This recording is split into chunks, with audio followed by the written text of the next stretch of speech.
Assalamualaikum warahmatullahi wabarakatuh. Baik, anak-anak, hari ini kita akan mempelajari mengenai hak, kewajiban, dan tanggung jawab kita sehari-hari. Ada beberapa poin yang akan Ustazah sampaikan kepada kalian, yaitu yang pertama mengenai pengertian hak, kewajiban, dan tanggung jawab. Nah, seperti yang kalian tahu, apakah itu hak?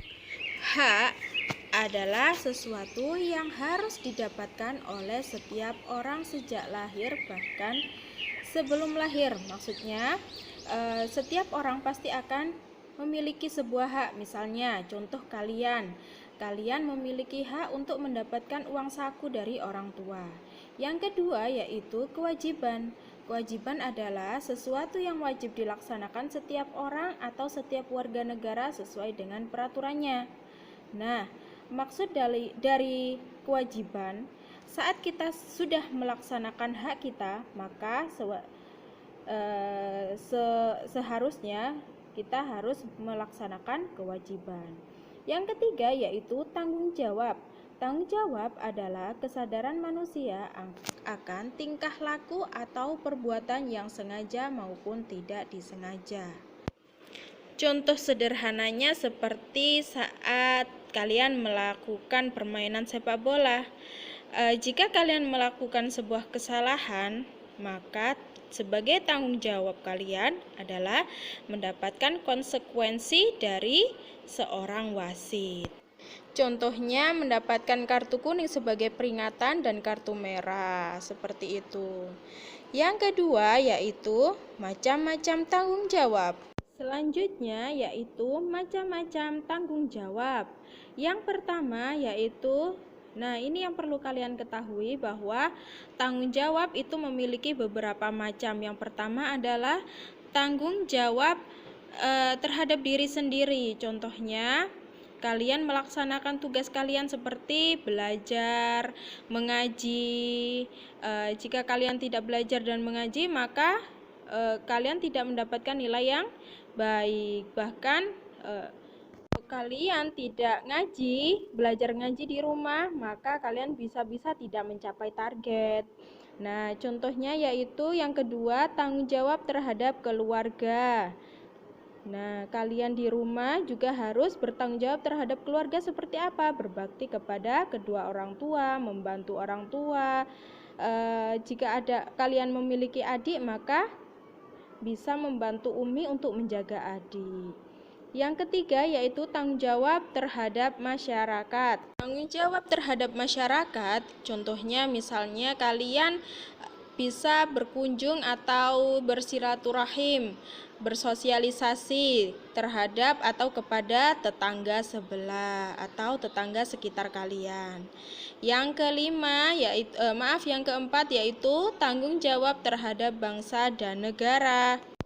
Contohnya tanggung jawab terhadap bangsa dan negara, misalnya kalian memiliki sebuah prestasi yang nantinya membawa nama harum bangsa Indonesia. Nah, contohnya seperti itu. Yang nomor 5 yaitu tanggung jawab terhadap Allah. Contohnya yaitu kalian melaksanakan tugas atau kewajiban kalian sebagai seseorang yang bertakwa kepada Allah, yaitu melaksanakan sholat, puasa, sebagainya. Nah, yang ketiga yaitu mengenai dua wujud tanggung jawab, yaitu pengertiannya adalah pengabdian. Nah, pengabdian yang pertama adalah pengabdian. Pengabdian adalah suatu kesetiaan yang dilakukan dengan ikhlas.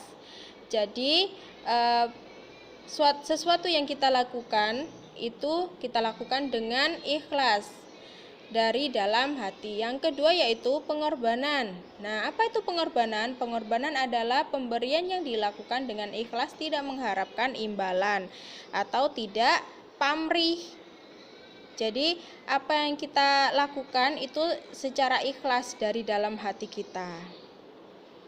Nah, yang keempat yaitu tanggung jawab warga negara terhadap masyarakat, yaitu yang pertama adalah satu, memelihara ketertiban hidup bermasyarakat. Satu contohnya yaitu ketika kalian mengendarai kendaraan bermotor, jika ada lampu merah maka kalian harus berhenti. Contoh lainnya yaitu ketika kalian diminta untuk menggunakan masker, maka kalian juga harus menggunakan masker. Nah, yang kedua yaitu menjaga persatuan dan kesatuan. Maksudnya apa? Yaitu kalian tidak boleh membeda-bedakan ras, suku, bangsa terhadap teman kalian. Yang ketiga yaitu meningkatkan rasa solidaritas, yaitu saling membantu, tenggang rasa, terus bergotong royong dan lain sebagainya. Yang keempat adalah menghapus bentuk tindakan diskriminatis di kehidupan masyarakat. Maksudnya itu tidak membeda-bedakan teman. Contohnya lagi yaitu tidak mengejek teman yang lainnya. Yang kelima yaitu bertanggung jawab terhadap lingkungan. Misalnya di sini contohnya yaitu tidak buang sampah sembarangan. Nah, ada lagi yang lainnya yaitu tidak mencemari sungai. Contoh yang lainnya yaitu tidak mengeksploitasi alam berlebihan. Maksudnya mengeksploitasi alam berlebihan itu misalnya ada penebangan pohon. Penebangan pohon itu tidak menggunakan sistem tebang pilih, yaitu menggunakan asal tebang saja. Jadi pohon yang muda mereka tebangi semuanya. Nah, itu nanti akan berakibat fatal. Contohnya, akibatnya nanti adalah seperti tanah longsor, banjir, dan lain sebagainya. Terus ada lagi yang memancing ikan menggunakan pukat harimau, itu termasuk salah satu eksploitasi alam. Nah, hal ini tidak boleh dilakukan karena akan merusak ekosistem bawah laut. Ada lagi misalnya mengambil barang tambang secara berlebihan, itu juga tidak diperbolehkan. Dan yang ketiga yaitu menggunakan teknologi ramah lingkungan. Nah, teknologi ramah lingkungan itu contohnya seperti apa? Teknologi ramah lingkungan itu seperti jika kalian menggunakan kendaraan bermotor itu menggunakan bioetanol. Apa itu bioetanol? Seperti materi yang pernah kita pelajari sebelumnya. Nah, terus lagi sekarang kendaraan banyak juga yang menggunakan knalpotnya itu ada saringannya. Nah, ini adalah termasuk salah satu teknologi yang ramah lingkungan.